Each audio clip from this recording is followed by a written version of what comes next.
Hey guys, welcome back. This video is going to be a product review of Intermountain SD40-2. In particular, this one is painted for Burlington Northern and is factory equipped with a LokSound decoder. So we'll listen to how it sounds, we'll look at the details of it and look at it and compare it against actual Burlington Northern SD40-2s and see how the two line up compared to one another. So with that, let's go ahead and check out the engine. Okay, now on to the unboxing. The box is fairly standard. Engine comes well wrapped in a plastic sleeve that keeps it from moving around in the box, and there are some foam pieces in to help keep the handrails from getting bent while it is packed up. The manual is a little bit thin. It certainly explains all the DCC functions and everything you need to know there, but it doesn't actually tell you about how to install or where the detail parts that come with the engine should go. So here you can see the small bag of detail parts. It's got antennas and the horn and a couple of little things on it that you have to put on yourself. Fairly easy to install, but really for an engine of this price, I sort of was expecting all the details to already be pre-installed on the engine. Okay, so now let's see how this engine sounds.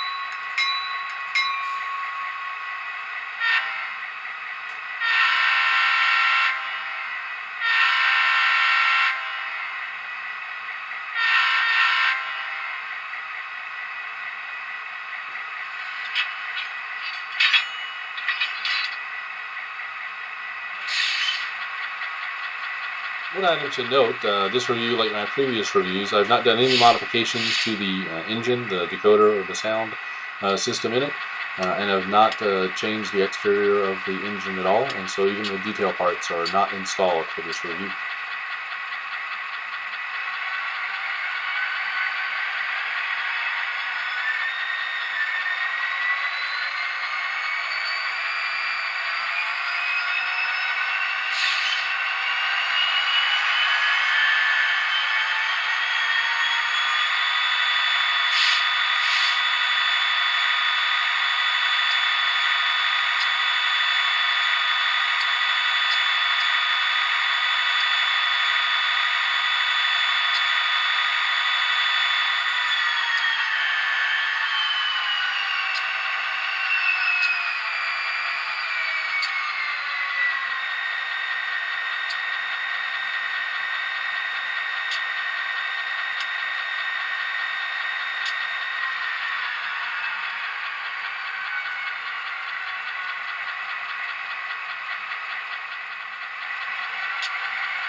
Directly out of the box, the engine runs very smooth.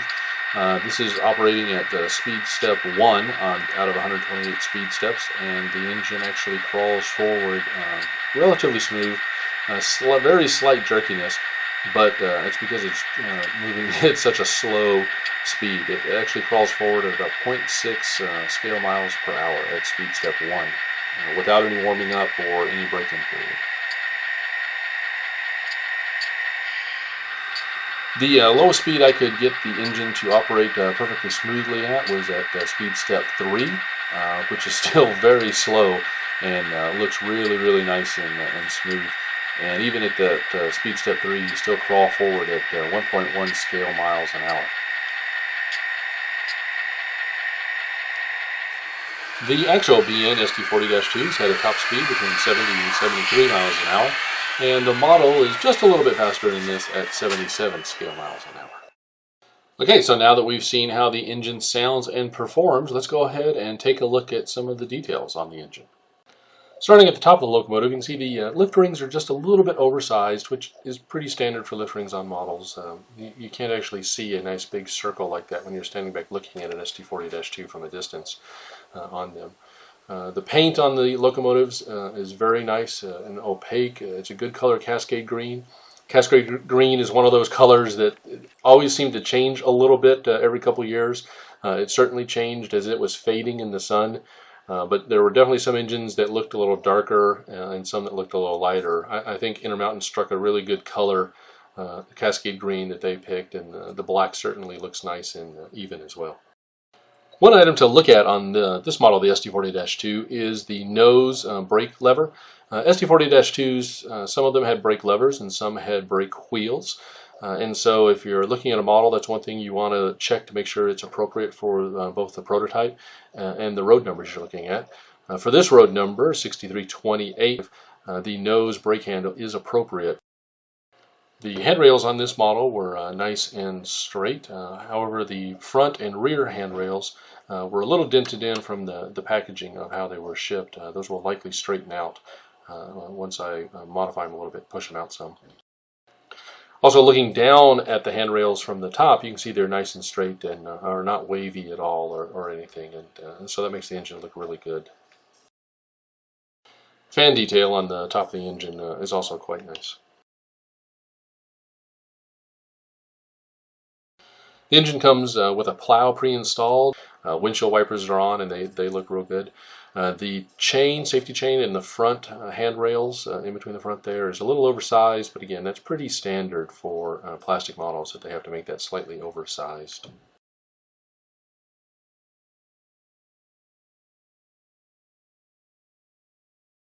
One item that did catch my attention is actually sort of looking oversized is the cut lever, the center rectangle there on the cut lever seems to be a little bit too big and certainly is larger than what you'll find on most models, and just visually seems a little more overbearing hanging over the knuckle than it does in most of the prototype photos.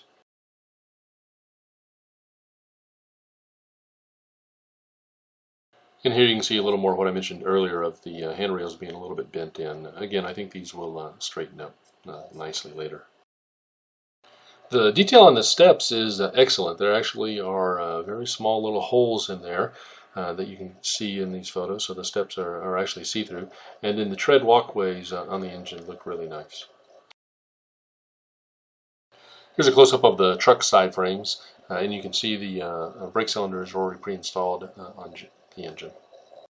One item with this engine that I did want to point out is its lack of an anti-climber. It actually looks a bit odd, but in my research of this run of engines that the Burlington Northern purchased, and specifically 6328, it is prototypical. The initial 6328, 6325 were part of the initial buy that Burlington Northern had of SD40-2s, and 6350 and 6353 were both originally purchased by the Colorado and Southern, and they did not come with an anti-climber.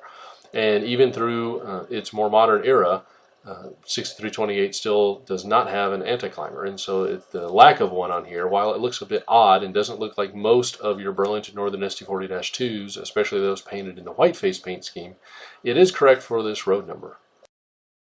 Okay, so let's talk a little bit about the Burlington Northern white face paint scheme, which is what this model is painted in. The white face paint scheme was adopted by the Burlington Northern in '89 and started being widely applied to its locomotives, both those being rebuilt and new ones in 1990. There were a couple variations on the white face paint scheme. They added a small American flag in 1991, and they also added a white stripe or white line in between the green and black two colors there on the long hood. In the early 90s, about 91, but they didn't go back and reapply that stripe to all white face paint schemes, and so a lot of them survived, just like this one, 6328 is pictured here, all the way into the BNSF era. One item to note, as Burlington Northern was installing the flags on the side of the engines, there actually was a flag that was supposed to go on the right side and another one to go on the left side that were different, because you're always supposed to have the field of the flag, the blue portion, on the leading edge.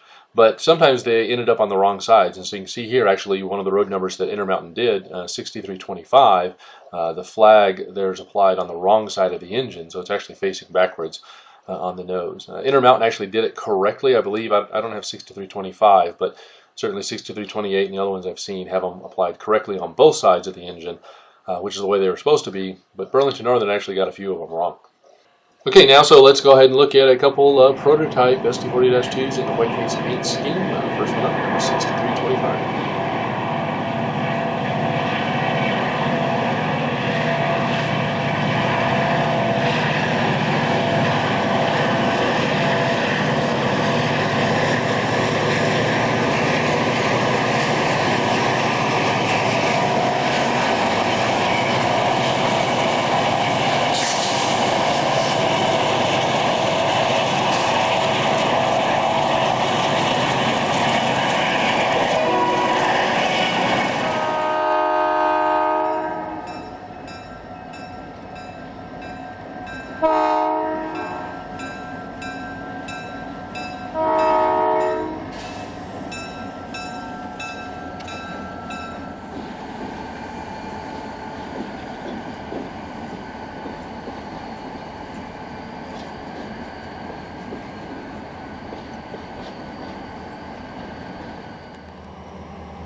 Okay, that's just about going to wrap up my review of the Intermountain SD40-2 painted in Burlington Northern.